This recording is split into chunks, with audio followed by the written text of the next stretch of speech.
ប្រែខ្លះចំនួនគីហៅរបស់អ្នកគ្នាពីបែបនេះមកជាបែបនេះវិញចឹងបើសិនជាអ្នកគ្នាចង់ដឹងថាខ្ញុំធ្វើវីដេអូរបៀបណាកុំភ្លេចតាមដានវីដេអូនេះពីដើមរហូតដល់ចប់ខ្ញុំសូមណែនាំអ្នកគ្នាជាមួយនឹង website មួយដែលមានឈ្មោះថា GPRM ឬជា Inter មកនៅកន្លែងនេះ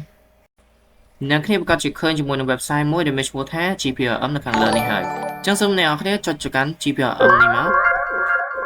ចឹងអ្នកគ្នាប្រកាសជាឃើញជាមួយនឹងទម្រង់ website ដែលមានឈ្មោះថា GPRM នេះហើយចឹងជាដំបូងអ្នកគ្នាត្រូវតែចូលជាមួយនឹង GitHub របស់យើង repository រួចអ្នកគ្នាចុចទៅកាន់ new មកអូខេចឹងនៅក្នុងនេះយើងមានជាមួយនឹង username របស់យើងអ្នកគ្នាត្រូវតែវាយឈ្មោះ username អ្នកគ្នាឲ្យដូចទៅនឹង repository name បញ្ជាក់អ្នកគ្នាត្រូវតែវាយឲ្យដូចជាមួយនឹង repository name របស់យើងអូខេចឹងយើងបានជាមួយទម្រង់បែបនេះហើយអ្នកគ្នាត្រូវតែបើកជាមួយនឹង option មួយដែលមានឈ្មោះថា readme នេះចឹងយើងត្រូវការ create repository យើងមកហើយនេះគឺជា default របស់ readme.md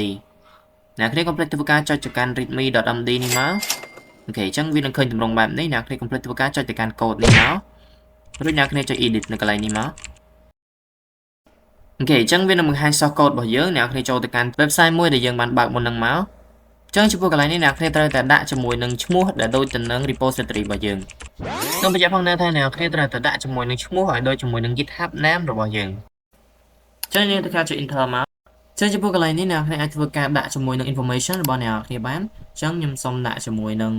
ចឹងអ្នកគ្នាធ្វើការដាក់ជាមួយនឹងឈ្មោះរបស់យើងឬក៏ឈ្មោះចុចរបស់អ្នកគ្នាចុចខាងនេះខ្ញុំទៅនេះចឹងយើងបានជាមួយកន្លែងហើយចុចចឹងអ្នកគ្នាធ្វើការចុច next មកចឹងចំពោះកន្លែងនេះគឺជា term សម្រាប់អ្នកគ្នាធ្វើការដាក់ជាមួយនឹង style ដែលអ្នកគ្នាស្រឡាញ់អូខេចឹងខ្ញុំសូមធ្វើការរើសយកជាមួយនឹង shadow red នេះហើយ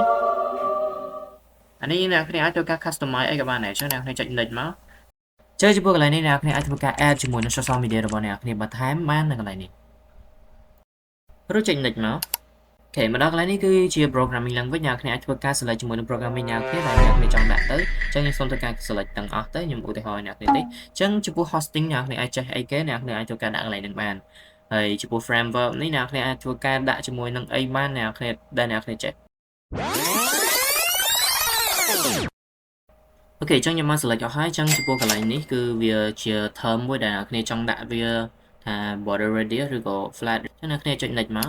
ចឹងមកដល់កន្លែងនេះគឺជាកន្លែងដែលគេអាច donation យើងបានអញ្ចឹងអ្នកគ្នាអាចធ្វើការដាក់ជាមួយនឹង AVA របស់អ្នកអីអ្នកគ្នាចង់ដាក់ទៅអញ្ចឹងយើងចុច next មកកន្លែងនេះចឹងចំពោះកន្លែងនេះអ្នកគ្នាអាចធ្វើការជ្រើសរើស font ឬក៏ tone ដែលអ្នកគ្នាស្រឡាញ់ទៅអញ្ចឹងខ្ញុំសូមរើសយក radical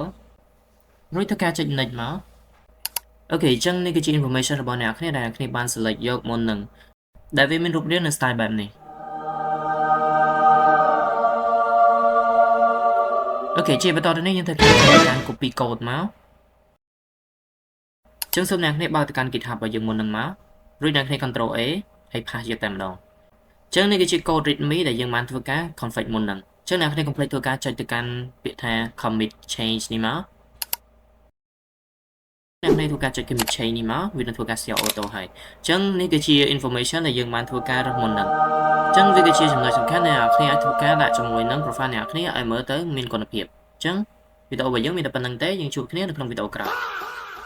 កុំភ្លេចចុច follow ដើម្បីទទួលបានវីដេអូថ្មីៗពីខ្ញុំបន្តទៀត